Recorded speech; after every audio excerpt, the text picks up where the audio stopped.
Here we go. Hey, yo, what it is and what's good, y'all? Welcome back to 280 Plus, the social media podcast where I take the conversations off the timeline and go beyond the tweets. I'm your host, Low Steph, and I'm back here with episode 160. And if you're brand new to the platform, I'd like you to hit the subscribe button, right?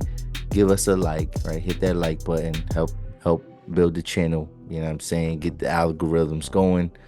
If you know anybody that's interested in the content, hit that share button. And then if you want to chime in and join in on the conversation, I need you to hit that comments, you know what I mean, and flood that up, right?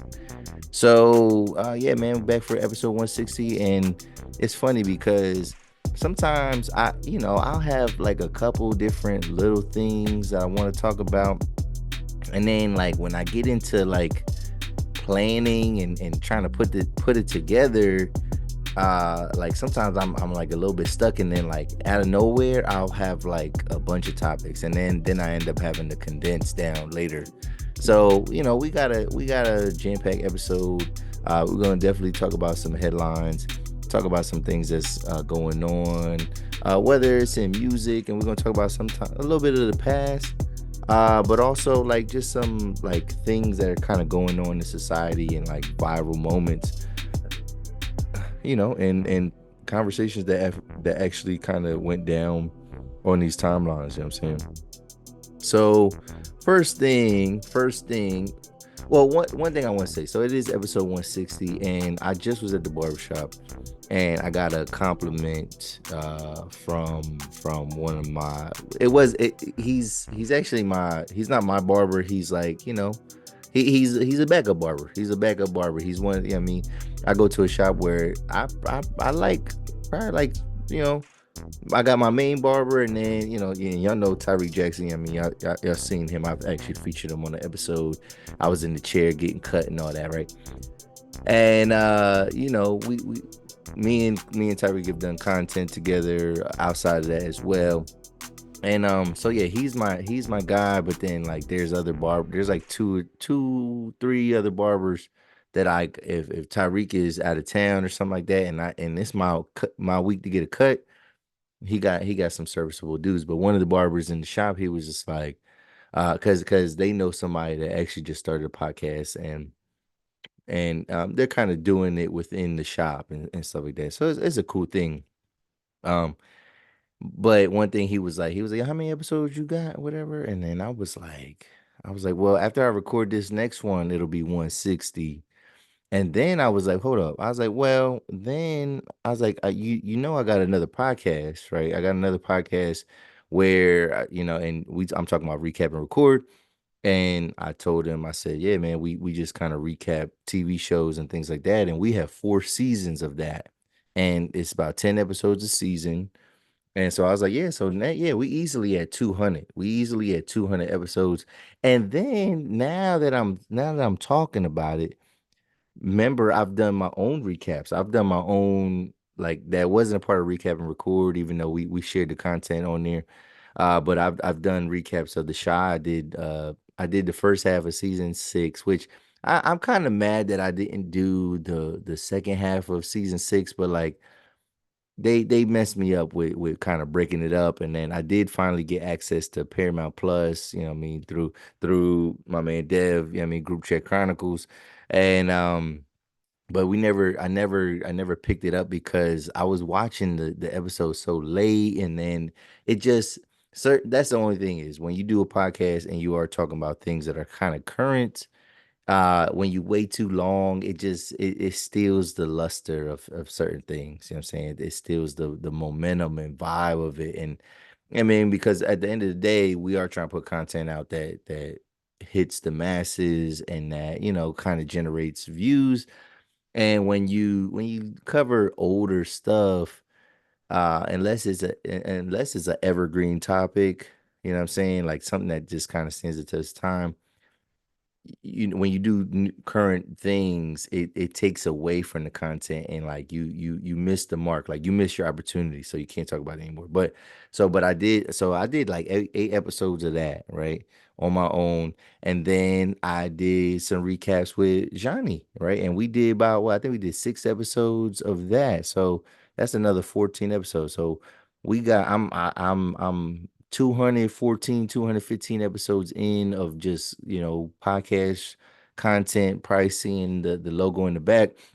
Not to mention, I've been a guest on a couple different shows. I've been a guest on What Are We Doing podcast. I've been a guest on Group Chat Chronicles. I've been a guest on the GMC podcast. Uh Shoot, I did a lot. I've done a live with All About the Hustle podcast, right? Where, and I got to talk to Jay Mills and who else did I talk? It was another one where I got to talk a little bit to Bill Collector the one time.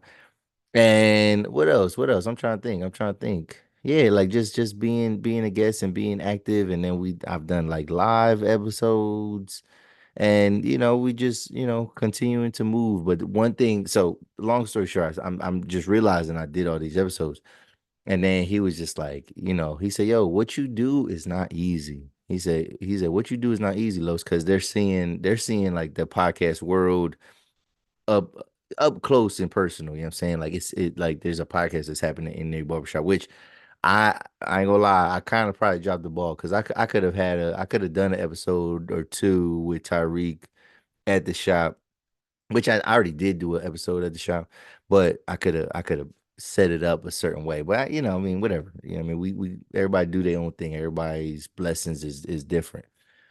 And but he's seeing it up close and he was just like, "Yo, what you do is not easy." He was like, "Even though you make it look easy." And I said, "Dang." I said, "For real?" I said, "Yo, I appreciate that, man." He said, "Nah, for real, like you make it look easy." He praised me for my authenticity. He said it don't even feel like he said it doesn't feel like you ever trying to do too much. Like, and I was like, "Yeah, you got to be yourself."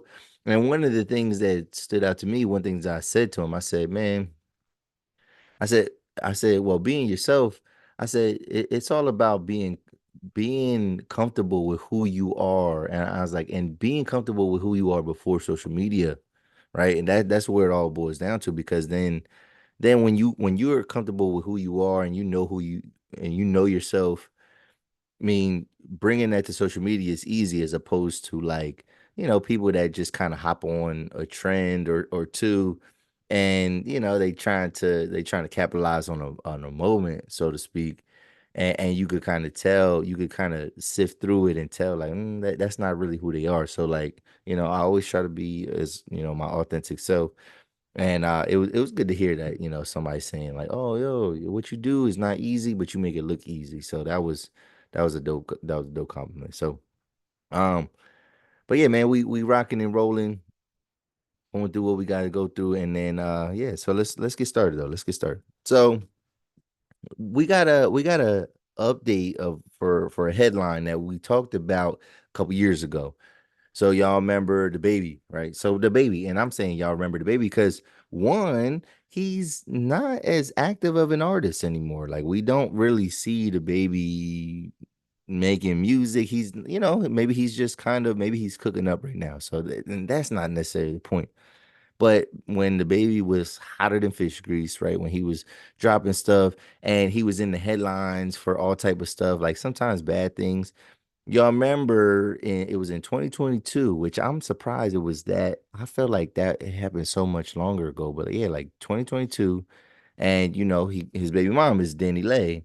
And remember when prior to what I'm about to talk about, remember him and DaniLeigh had beef, and it was like really controversial. Like he might have kicked her out. I believe he kicked her out the house and called the cops. And the thing is, like, maybe that was the best thing. Like, it wasn't controversial because I disagree with it necessarily, but it was controversial because it was just like, oh, it got people talking. So he kicked her out the house and things like that. And then I remember her brother had got involved, and he, I guess he wanted problems with DaBaby. So then what happened was there was an event. They were at a bowling alley and it was in LA.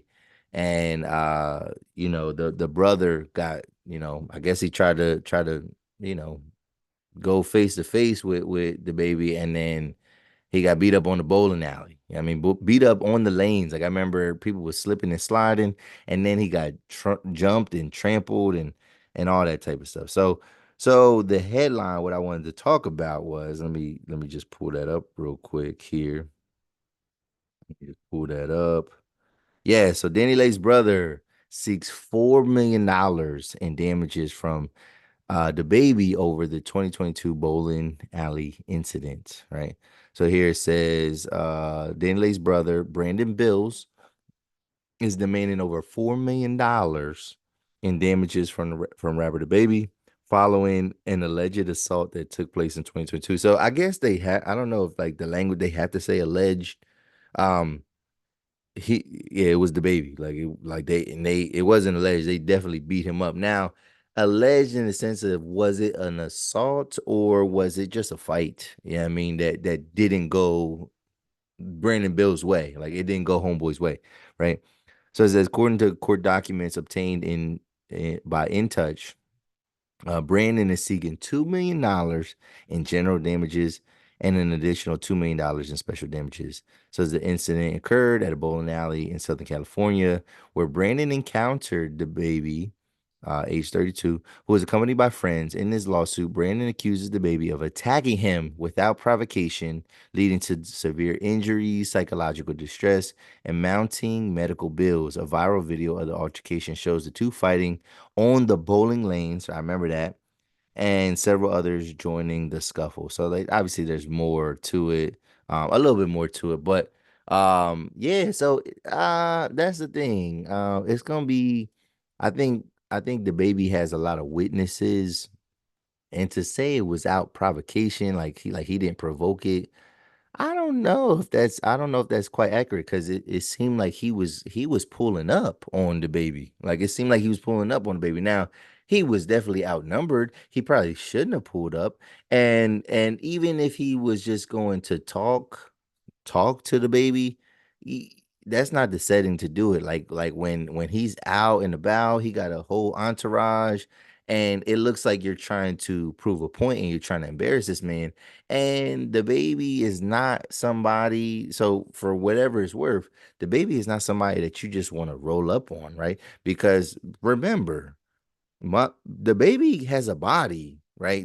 He caught a body in Walmart. Like let's stop playing with this man. Like he's about that life. Let's call it what it is.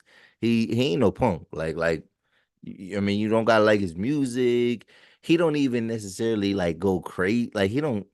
I'm not a big DaBaby fan, and I'm not gonna say I like listen to all his lyrics, but like that's one thing. He's talked about the Walmart thing, whatever, but he don't really like get into talking to all this. Like he's not like a drill rapper or nothing like that.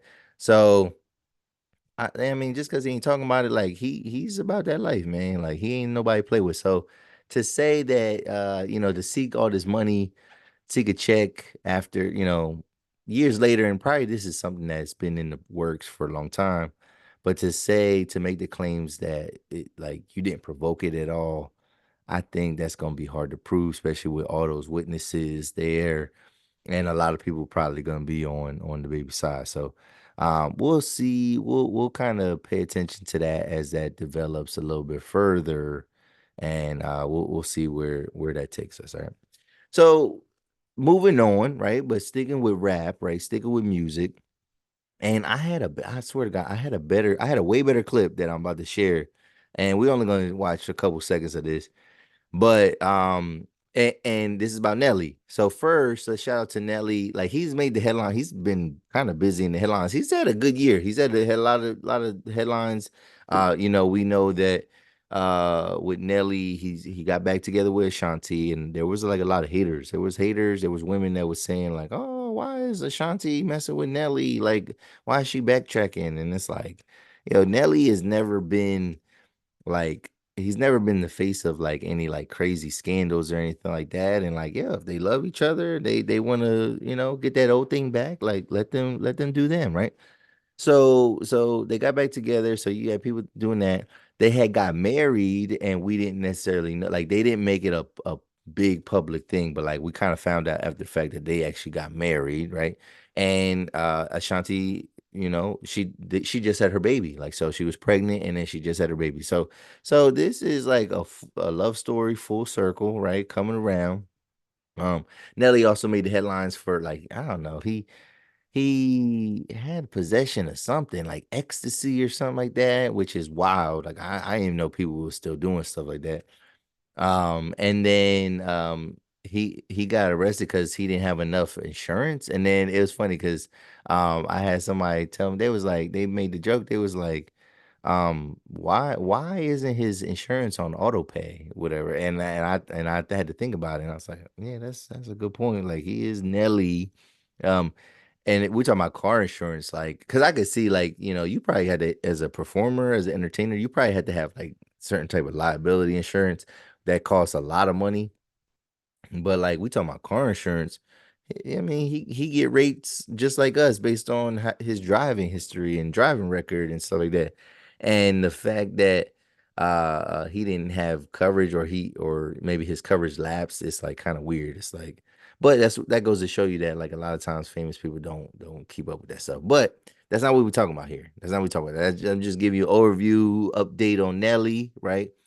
But he said something that stood out to me, and it's something that I agree with. I agree with his take here, and we're gonna hear about it real quick. So this is what he said. So Nelly is talking about his era of rap, right? So remember, Nelly debuts in what, 2001, 2000 or 2001, right? Country Grammar. And think I 2000, the golden era of rap for me, and I have playlists that say golden era of rap. It is 2000, 2009. You know what I'm saying? The 2000s, like what we call that decade, the 2000s. And yeah, man, like the 2000s was crazy, but Nelly says that was the toughest era of rap. So let's hear what you got to say, and then maybe hear a little bit of commentary. And what do y'all think? What do y'all think? Let's make sure we share the sound here, and then let's watch this here. Share sound. Yep. Okay. So what do y'all think? What do y'all think? And make sure we're unmuted. Yep. Here we go. Oh, no, we did not make sure we were unmuted. Here we go. All right, here we go. Era was the hardest era of hip hop. When I put out songs, I had to go against DMX, Eminem, Jay-Z, Eminem, Lil Wayne, 50 Cent, Luda. yeah, All of us are fighting for one spot. Really dare compete with Luke, like no. So yeah, so when you think about what he's saying here, right? The 2000 era, the 2000s is, in my mind, when I think about music, it was the era of the superstar, right? There were so many superstars, not even just in rap, but in R&B as well. So like, yeah, what he's saying is yeah, accurate. Like DMX, like having to compete with DMX, a prime DMX, having to compete with Jay-Z, having to compete with Eminem, Ludacris, right? Now it is towards the tail end of his career, but like think about the 2000s though. Then we get Kanye, debuts in 03. So like, so he's competing against Kanye, and he wasn't quite a superstar yet, but we kind of knew he was. Like Kanye had a great debut album, and like his first three albums are, arguably classics to a lot of people. Maybe a consensus classics, right? But yeah, 50, and you think about just that era, right? Like you had a lot of groups, right? You had G Unit, you had Dipset, right? You had D Block or the Locks, right? With Rough Riders and stuff like that. You had a lot of different angles and people that was really relevant. Yeah, I mean, you think about Ti was even in that era. Um, Nelly doing it though, Nelly competing and like being a superstar in his own right, and being from a place that nobody knew rap to exist, which is St. Louis, like holding his own, like he it was a tough era. I mean, it was, you know, he had to work his ass off. But yeah, like the South, I mean, you had Ludacris, you had Lil Wayne coming out. Oh six is when Rick Ross drops his first single, and we hear Hustling for the first time. Yeah, like I said, I did mention T.I. I mean, Jeezy comes out.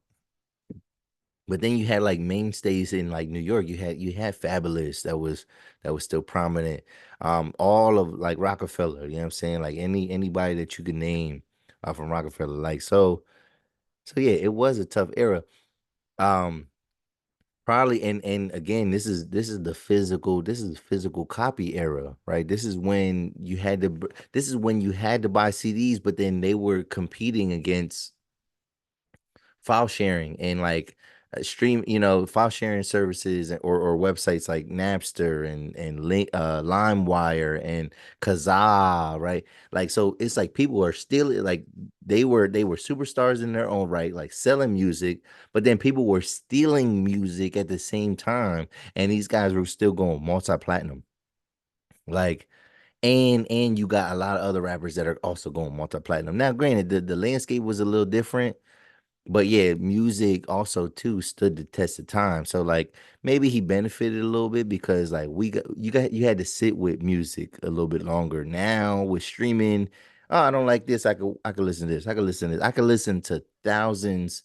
I don't know if there's millions of artists on Spotify, but I could listen to thousands and thousands of artists and all their music, it's all at my fingertips, as opposed to like I had to sift through and I had to individually buy stuff, or I had to put viruses on my computer and download this stuff, or get somebody to burn a CD for me. You know what I'm saying? Like you had all these different things.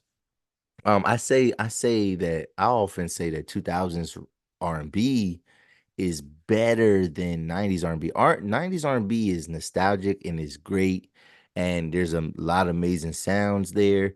There were some big huge artists in R&B. Obviously, you got your Whitney Houstons, you got your R. Kellys, right? You got Mariah Carey.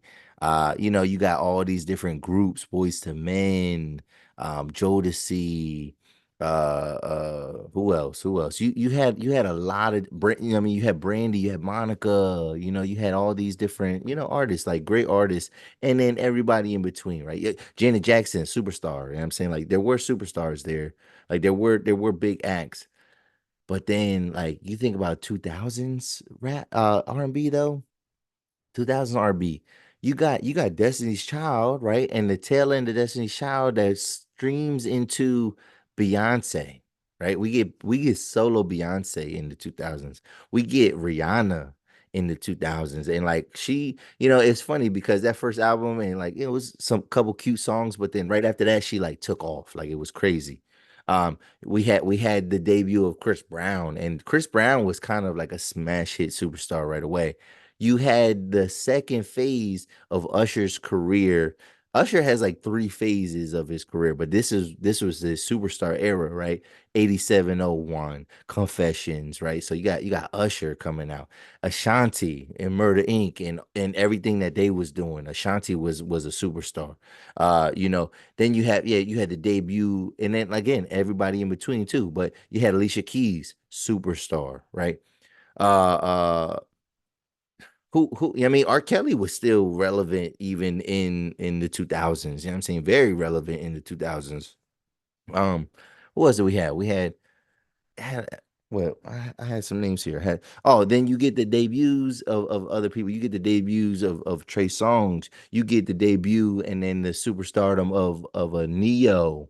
You have Keisha Cole. We got Carrie Hilson. Like there was like big acts. You had the multi-talented Jamie Foxx decide to drop an album in the 2000s. You know what I'm saying? So like there was a lot of things going on in the 2000s, and a lot of like superstar type artists. And then I know I'm leaving some people off. I mean, you had the revival of like the boy band, which B2K. You know what I'm saying?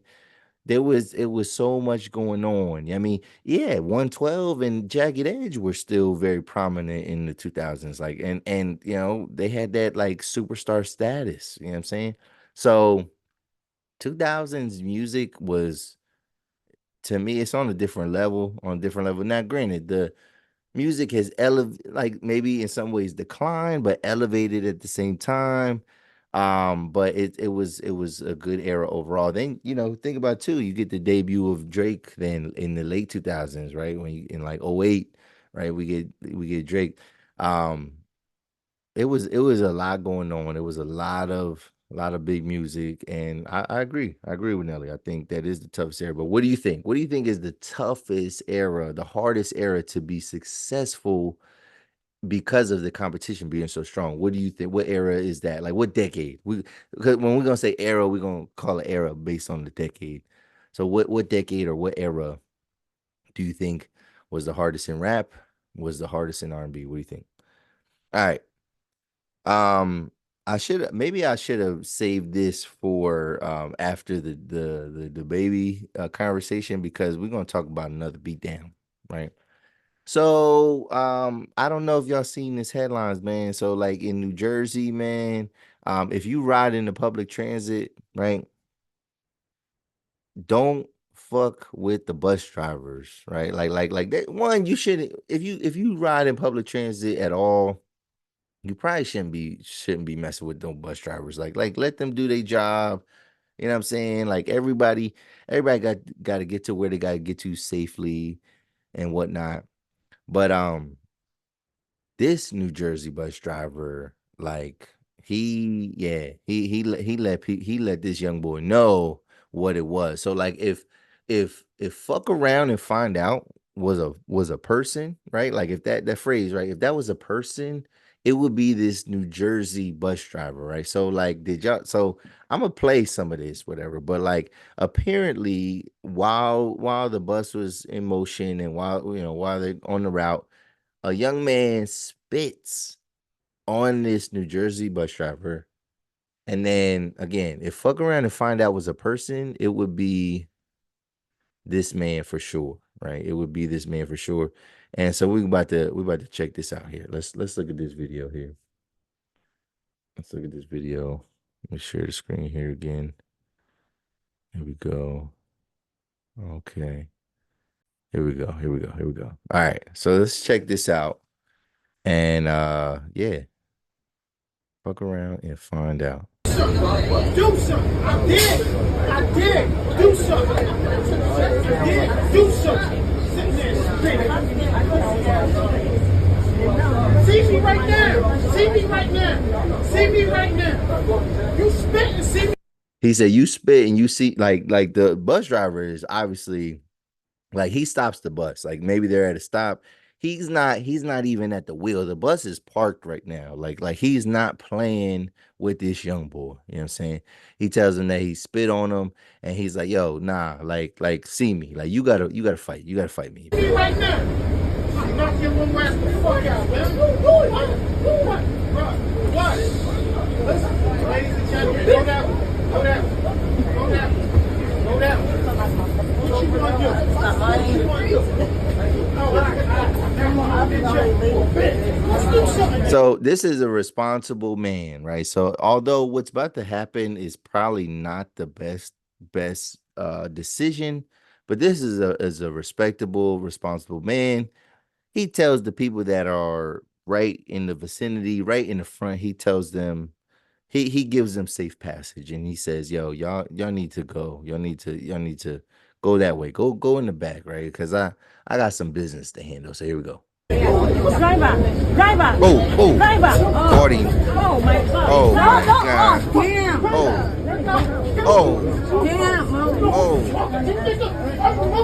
Oh, he's smashing his head on the seats.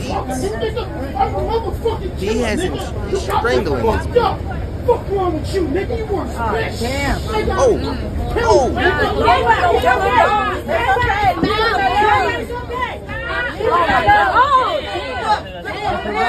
God.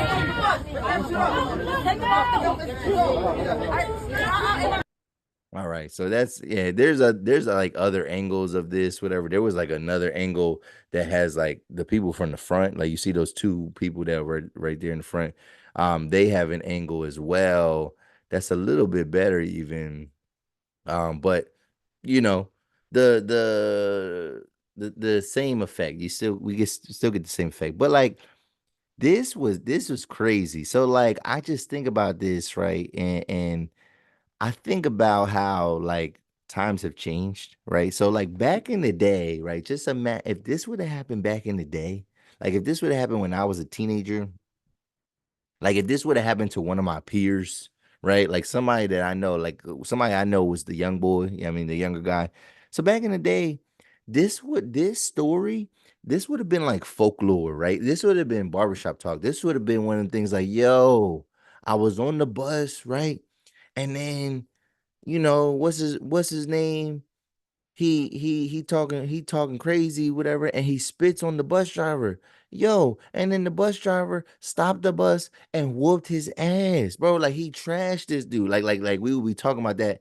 And it would be just something that like if you didn't see it, you didn't see it. Like it just you got and even as unbelievable as it sounds, like you would have to just believe it. You know what I'm saying? You would have to take it for face value. You know what I'm saying? Um you had to be there. And I think about back in the day, maybe this man, because this man, this bus driver has gotten charged and he got charged with assault. But like back in the day, I wonder, like, he may or may not have been charged because there's like video, there's minutes long video evidence of him beating the shit out of this dude, right? But back in the day, we didn't have like we had I mean, even if you had a camera phone, I mean, even if you had video on your camera phone, you had no way to take it off of your phone. Like you had no way to like disseminate it. You had no way to share it and spread it around. So like you might been able to like record and yeah, people had little camcorders or whatever, and you could do what you had to do to get the video off of it. But like it wasn't social media. You know what I'm saying? It's not something that could instantly identify who both of these people are and lead to charges and things like that. So like back in the day, like this bus driver might have got away with it. You know what I'm saying? And I just think one thing that I think is about this situation is that nowadays, right? Like I ain't gonna hold you. Like as I've gotten older, I don't have that like foolhardy I have confidence, right? Like, but like I'm not as reckless and I don't live on the edge as I used to. And a lot of times we talk about these young boys, right? We talk about how like crazy these younger guys are, right? And it's because, you know, and a lot of times old heads ain't trying to like old heads ain't worried about the young boys. Like I don't think older guys, maybe like myself, like these younger guys don't scare nobody except for the fact that like we know that like just in this era and like because we've seen it, we might know people, we might have read things. But like these young boys, they're quick to get guns. You know what I'm saying? They're quick to shoot. They don't really fight anymore, right? So the young dudes, the only advantage that they have a lot of times is in most instances they might be carrying a weapon, might be carrying a gun.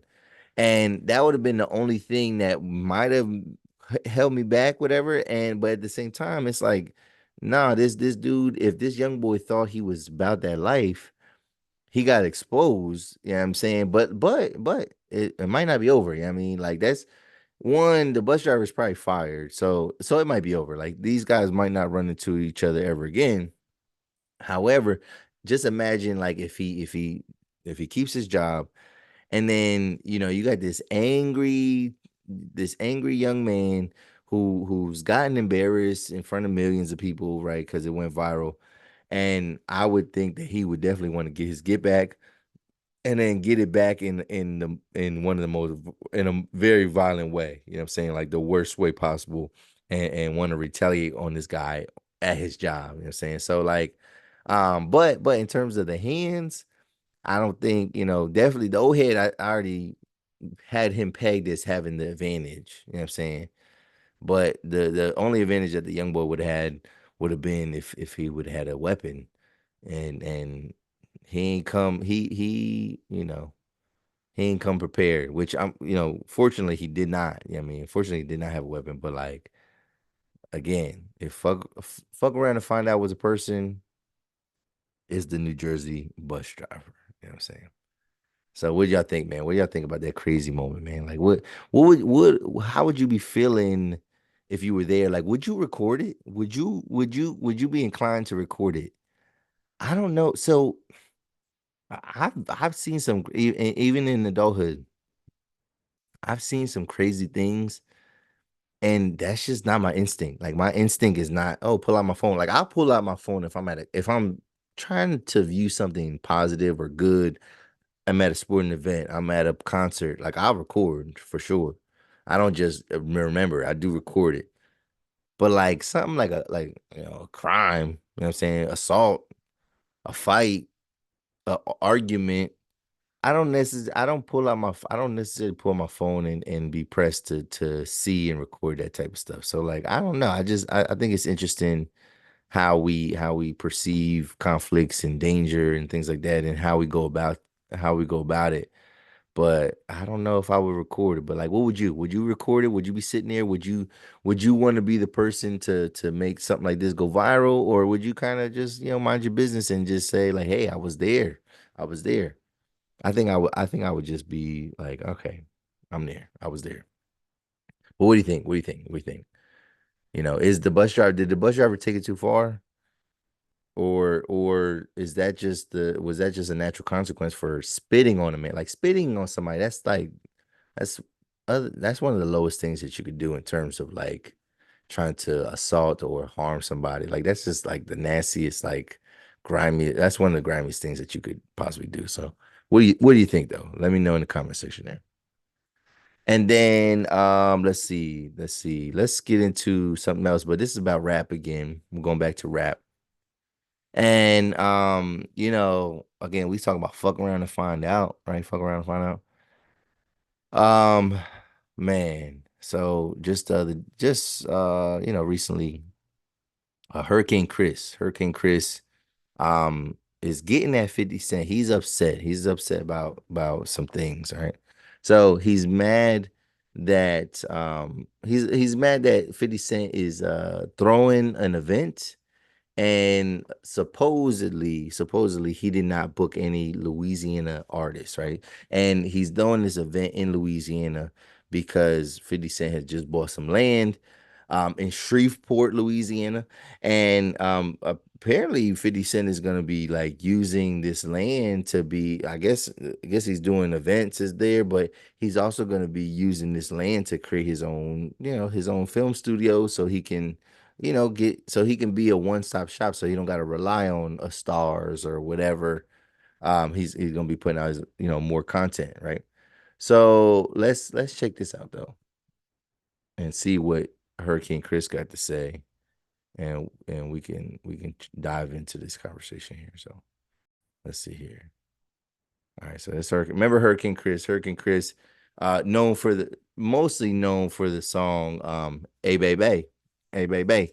Also the song Halle Berry, Halle Berry, Halle Berry, Halle Berry, Halle Berry. Other than that, I don't remember any Hurricane Chris songs. But let's check this out here. Oh, I hate when I don't unmute it. Here we go.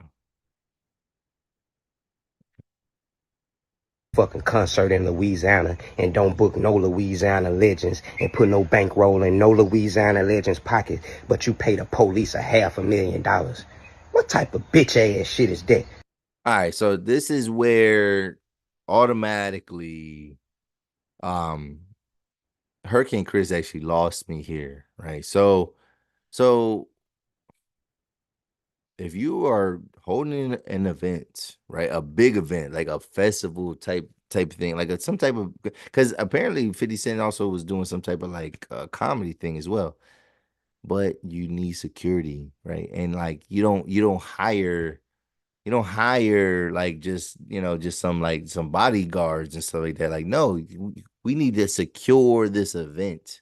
So like yes, even if you know the figure, even if you think $500,000 is a lot of money, it's not like it's not going to the department to like to suppress people. You know what I'm saying? Like this is for this event. And when you are touching money or you have a certain business savvy and you're embarking on business ventures the way 50 Cent is, that's part of the budget, bro. Like, so let's keep going. So like but he's looking at it on some like street shit, like, oh, you paying the cops or whatever. Like, all right, whatever. Nigga, you ain't fucking with my city, nigga. You taking advantage of my city, nigga, cause shit cheap and shit costs way less than it costs where you from.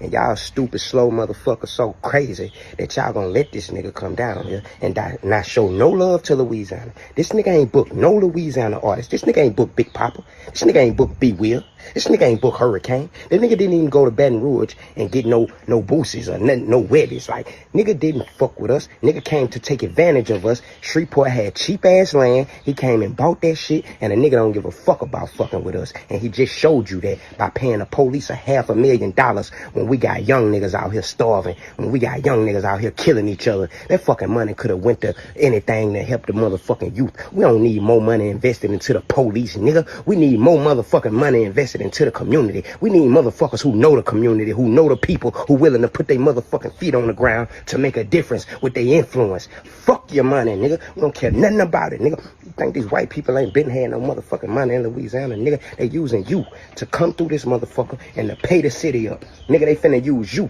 to rebuild the roads. They not finna use you to help the youth, nigga. Louisiana give a fuck about hip hop. You throw a motherfucking concert in Louisiana. Okay. So, all right, man. This is where, like, I think when keeping it real goes wrong. Keeping it real goes wrong. So, like, yeah, like he's speaking about this as if it's personal, right? He's speaking about this as if, like, yeah, again, he's just giving money to a police department, and again, like he's not, he's not investing. Like when if 50 Cent uses his land, he bought land, right? And if he's doing events and he's creating his production company and stuff like that, and like building studios, who do you think are going to be the contractors that are like doing the work? It's going to be people in Louisiana, right? And I mean, hopefully it's black people. You know what I'm saying? If he finds them, who do you think is going to be the people that are working in these studios? Who do you think are the people that worked at these events? It's not like you're not hiring for these events like outside. Like you're not just bringing a whole team of people. Like he was providing for the community. He was putting money in people's pockets. It sounds like Hurricane Chris was upset that he didn't get booked. Apparently, then there was another video that came out, and well, Hurricane Chris is talking about it a little bit, and obviously everybody was anticipating like 50's response, like, "Yo, oh my God, what's 50 gonna say to him? How's he gonna clap back? Like, oh my God, Hurricane Chris, he gonna fuck around and find out, right? Because 50 is known for crazy clapbacks and like not holding any punches. Well, 50 Cent, he kind of kept it light with Hurricane Chris, and he just was like, yeah, I mean, like you talking about, I didn't book no Louisiana artists, and Fredo Bang chimed in too, but like Fredo Bang is from Louisiana, so he booked Fredo Bang. I think Master P might have performed. Um, so like he did do things right for the community, but like it seems like Hurricane Chris is upset that he didn't get booked. And then so 50 Cent, his response was basically like, oh man, you was gonna perform that one song and then get off the stage. Like, yo, ain't nobody worried about that. And then obviously Hurricane Chris got offended by that, and he was like, oh, that's how I know you're dumb. And you don't know about Louisiana, you don't know about my music, because I got way more stuff than this. I got this song, I got this song, I got this project, I got that project. But it's like Hurricane Chris. Yeah, you might got some run in Louisiana, but like most of us, and again, he's putting on a bigger show. Most of us have not heard, like, that's all we only know you for like two songs. Like we just don't know you for the other stuff. Not saying that you ain't got no talent, not saying that you haven't been putting in work, but it's levels, man. It's not the same. It's not the same. It's just not the same. You know what I'm saying? So what do y'all think, man? Y'all think that Hurricane Chris was out of line? Or do you think that he's spitting facts? Is he talking that shit? You know what I'm saying? Is he making some sense? You know what I'm saying? So like I don't know. How do y'all feel about that? How do is that the way to go about getting what you want by being as vocal as he was, and with the vitriol and stuff like that? Is that how you go about it? Was Hurricane Chris standing on business, or is he just simply misinformed and talking out of his ass? What do you think? What do you think? I don't know. I don't know. I just don't. I don't think that. I think that was ill advised, and I think he could have directed that energy towards something else and something that could have been more beneficial to everybody involved. All right, I got two more topics, and then we're gonna wrap this up. I'm gonna give an ignorant take. This is my ignorant take. All right, so I love dogs, right? I love dog. Like I love a dog, man. Like, and if you are on my if you're on my podcast page on Instagram, I be sharing, like, if it's a good dog video, I'm sharing it. Like I love dogs. I do. Like I grew up with pets. Um I had mad different dogs when I was growing. Like when and I realized that, like, I have not been able to duplicate that experience for my son, but I'm about to get into that. But as I grow, and my last dog I had, I was a teenager. And I've had big dogs, I've had little dogs. I'm a dog person. You know what I'm saying, like, I don't mind cats. I used to didn't fuck with cats. I don't mind cats, but I'm a dog person. However, now I'm an adult, man. I really don't see myself owning a pet ever. I just don't, bro. I don't. I'm not a fan of. I love dogs, but I'm not a fan of pets. Pets, it's just the biggest thing for me is the fact that, like, um a lot of times when you have a pet, it tethers you to your home. I'm not gonna say like I'm a jet setter and I be out every weekend or anything like that, but I don't be in the crib every week. You know what I'm saying? I like to do stuff. And I know some people with dogs and cats and stuff like that. And like they always be like, we can't go here because of the dog, or we can't do this because of and yeah, sure, you can get somebody to watch your dog, but like, or you could take your dog somewhere, but I ain't got no time for that, man. I don't got time for that. Vet bills are expensive. And like, I'm not paying no hundreds of dollars for no procedure for no animal, bro. Like if something was wrong with my animal and I had to take it to the vet, like that might be the last day that dog lives with me. Like I just can't do it.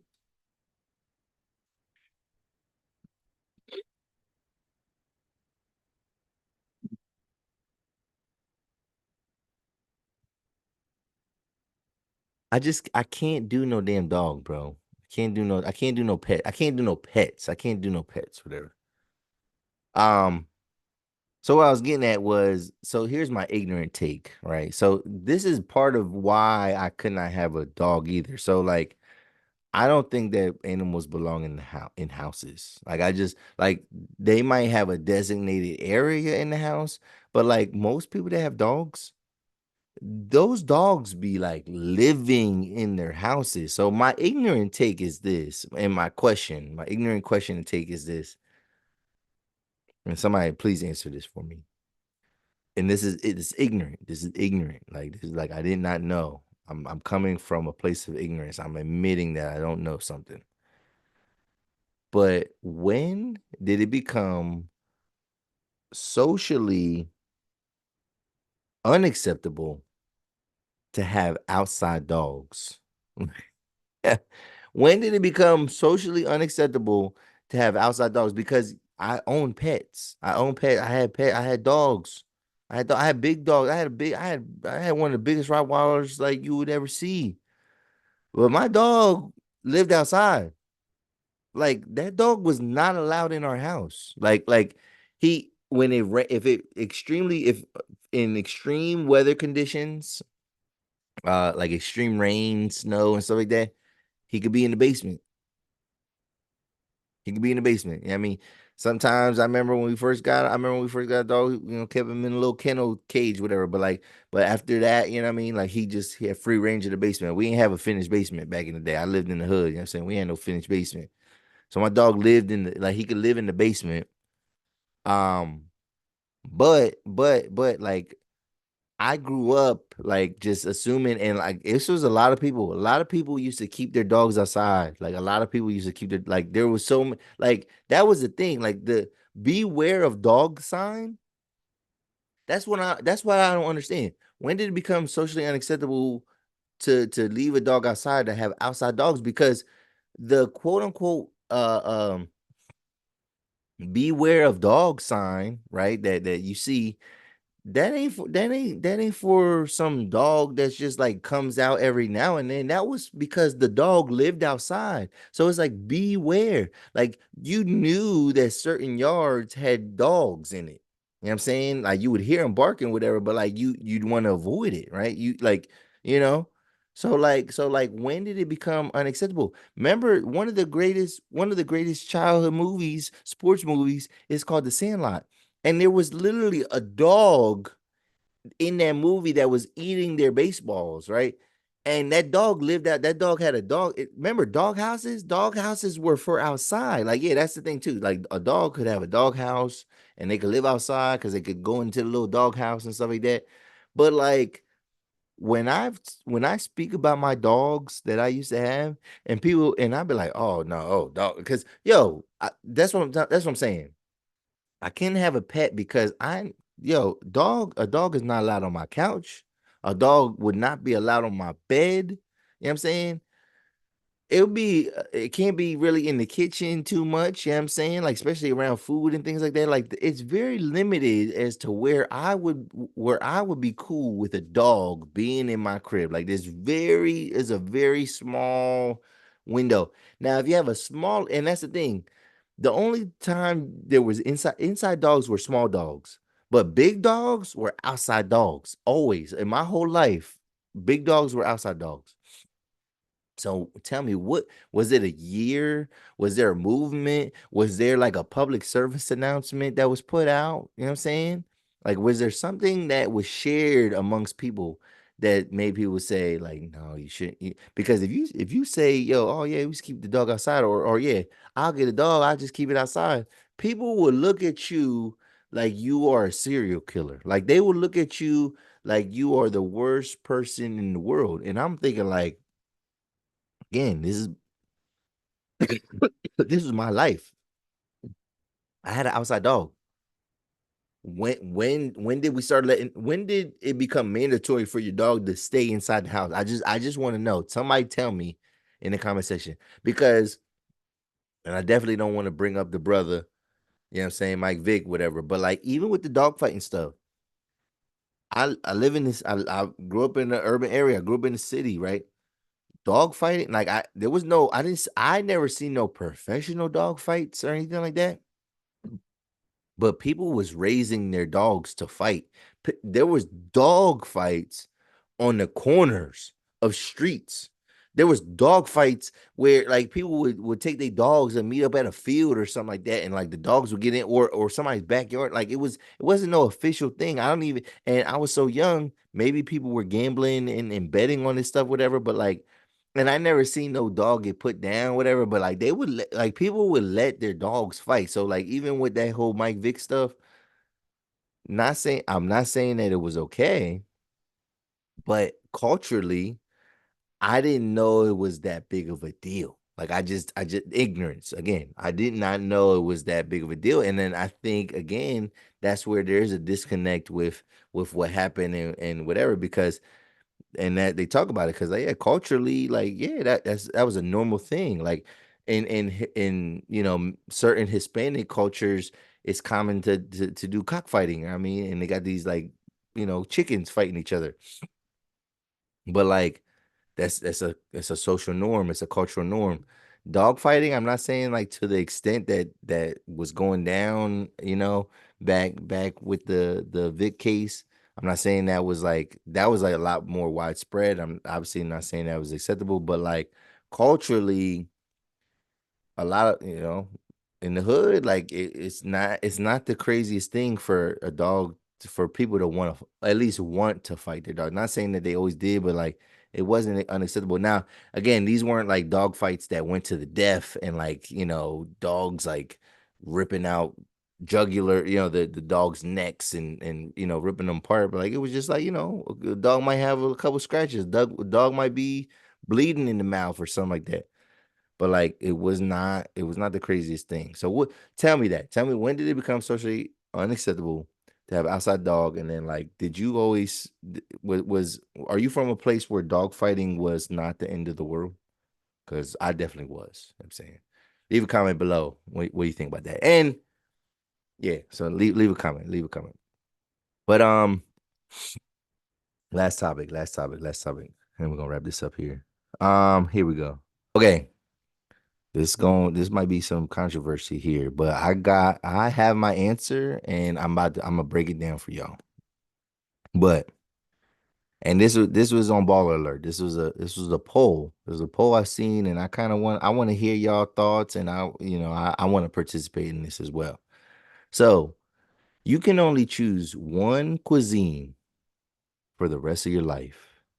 Here are the choices. This is on Baller Alert, courtesy of Baller Alert. So there's 9 different choices, right? So Mexican. So again, this is like you can only eat this food for the rest of your life. Like you can't eat nothing else. So you got Mexican, Chinese, Greek, Indian, French. I don't know anybody that talks about French cuisine. Like they could have definitely replaced French with something else. Like nobody talks about French cuisine. I don't care what anyone talking about. Anyway, I'm not saying there's no French restaurants in places, but like that's not one of the they don't make chain restaurants based off of like I mean it's not that popular like to where it's like people aren't mass producing French food. Like but I digress. Japanese is number 6. And again, they're not ranking them. These are options. So Japanese, Italian, Spanish, or American, right? So what would you pick? What would you pick? I'm gonna tell you what I'm gonna pick. And we're gonna break this down, whatever. But there's one choice that gives you the most variety, right? And I'm choosing American, right? And this was this first the and I like a lot of these different foods, right? A lot of these different foods, but like you're gonna get the most variety if you pick American, right? And like then there was some I felt like there was some in the comment section there was ignorance, right? And people say, well, what is American cuisine? Like what is like a national dish, whatever. And I said, time out. Let's not be dense here, right? So this is what you got to realize, right? If you pick American, right? Because I think people think about burgers, right? Cheeseburgers. Okay. But think about this. American, you can almost eat any sandwich known to man. Like so sandwiches, that's an American thing. Sandwiches, right? Subs, right? That's an American thing. So you can eat Philly cheesesteaks and pretty much any type of sandwich that you could think of, right? That's what we think of as American food. Like so sandwiches. So any kind of sandwich, right? Like deli meat, all that, like any type of sandwich, right? So boom. Sandwiches, right? Remember, soul food is American, right? Like let's not. I mean, because people in the comment section they was trying to separate it. They like, oh no, that's different. No, it's not. Like that's the thing. If we want to be like we complain a lot and we not accept it, whatever, but like soul food originates and starts here in America, right? Our ancestors, right? The ones that was breaking their backs, the enslaved people of this nation, right? That's where soul food comes from. So it's American. That's American food. So soul food is so any sandwich, you can eat any sandwich you want, pretty much, right? And think about every region of the United States. There's different specific cuisines, right? So like yeah, you got the Philly cheesesteak, you got like Maine lobster rolls, you got Maryland crabs and crab cakes, you know what I'm saying? So boom, so we got that.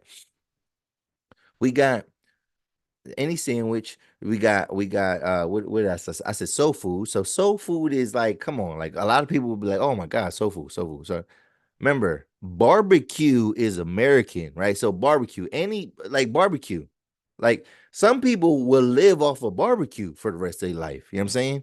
Like some people will put that in its own category, but like we talking about cuisines, we talking about like countries and stuff like that, national cuisines. Barbecue is an American national cuisine. You know what I'm saying? So again, so let's break like again, we keep breaking this down. Any sandwich that you could think, any sandwich you could think of. Um, think about regional dishes from places, soul food, right? Barbecue. Remember, there's a place called New Orleans. There's a place called New Orleans and all that Cajun food and things like that. And granted, yes, like New Orleans and Cajun stuff like that. Like there's French. The French is the language, but that's not the food. French food is not Cajun food. Cajun is American. Cajun is American. So you got Cajun food, whatever. Seafood in general, like I said, crab cakes or whatever, and I'm talking about lobster tails, but the way we eat seafood and everything like that, that's American too. So like think about salads like who, like we do salads bigger than anybody, you know what I'm saying? Like we have big back salads, you know what I'm saying? Shit, you could eat pretty much any fast food. And if we want to argue, American food is kind of like a commercialized ripoff of all those other cuisines. But like even if we left that out, you still got mad variety. You know what I'm saying? Mexican food is great. I love Mexican food. But we all been to a Mexican restaurant and we know that it's the same ingredient. Every dish has the same ingredients. It's just repackaged in a different way. You know what I'm saying? Chinese food, right? We like Chinese food, but like, people will argue that American Chinese food is not Chinese food. People would argue Italian food, right? Some people say that pizza is not even Italian, right? So like the way we eat pizza, right? I don't know. I just feel like I feel like y'all people that did not. If you don't pick American, then you really like to narrow yourself down to like one kind of dish. But like think about even like, all right, I'm in PA. Like you think about Pennsylvania Dutch, right? Like not saying that you're gonna eat all Pennsylvania Dutch food, whatever, but like the way we eat breakfast and things like that, like that's all American, bro. That's American food. I'm going with American, man. Like let's put some respect on our country's name, because we got a lot of great food here. We have a lot of great food here. You know what I'm saying? And then you could literally eat anything that grows here. You could literally eat any kind of, I mean, we have so many farm to fork restaurants in our country nowadays. You know what I'm saying? So like, yeah, I'm all day I'm going with American. For my barbecue, for my Cajun food, for my seafood, for my soul food. You know what I'm saying? And then sandwiches. So what are you picking? And after I gave my spiel, did you lean one way or other? There were people in the comment section that said, oh, they forgot to mention Jamaican food. Like, sure, that's cool. Jamaican food is great. I ain't eating that every day. You know what I'm saying? I can't eat that for the rest of my life. I can't just eat that for the rest of my life. Somebody was like, oh, Haitian food. I'm going with Haitian food. I'm like, you're lying. You're lying. You're not going with Haitian food, bro. You're not going with Jamaican food. You're not Thai. Somebody said, oh, they left Thai out. True. You're not eating Thai food every day for the rest of your life. You cannot miss the point. You got to eat this for the rest of life, and you cannot deviate. So I'm picking American because I can still eat pretty much everything I eat today. I just can't eat, I can't eat certain national dishes from other places, but I could eat a lot. I got way more variety. You know what I'm saying? So I'm going with American, man. But put respect on our name and think about the cuisine. But what do you think? Comment below what kind of cuisine that you would eat. What would you land on? It's okay. You don't got to agree with me, but I'm making the case for American because, you know what I'm saying, barbecue. Like, let's stop playing with me. Seafood boils. Stop fucking playing with Cajun. Everybody want to go to New Orleans. Everybody want to go to New Orleans for some food. Like, I mean, all that Cajun food. I mean, and then soul food. Fried chicken.